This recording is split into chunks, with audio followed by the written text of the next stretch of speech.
Fail পরীক্ষা। আজকে রাতে একটু ভালো করে পড়াশোনা করছি।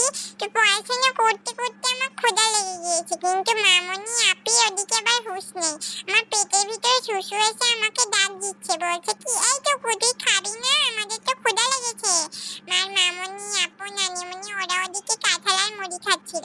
আমার পেটে শুশু ডাকছে শুনে ওরা আমাকে একটু মুড়ি দিল, কিন্তু শুধু মুড়ি কি আমি খেতে পারি? আমার গালে কি দাঁত আছে? এত ছোট একটা বুড়ি মানুষ আমি, একটা কিউট ডিব্বা। আমি যদি এই মুড়িগুলো শুধু শুধু খাই তাহলে আমার দাঁতগুলো নষ্ট হয়ে যাবে না? এত সুন্দর দাঁত আমি কি করে নষ্ট হতে দিব? আর এদিকে একটা পোকা এসে ডিস্টার্ব করছে। আমি বলছি এই পোকাটি আমার খাওয়ার দিকে যেন নজর না দিস। আপি মনিও বোঝে না, মামনিও বোঝে না। কোথায় আমাকে বার্গার স্যান্ডউইচ দিবে তা না, এখন আমাকে কিছু মুড়ি দিয়ে বসায় রেখেছে মুড়ি খাওয়ার জন্য। আপি বলছে এই তুই মুড়িটা খা, নাকি তুই কি করবি বল তো, মেরে তোর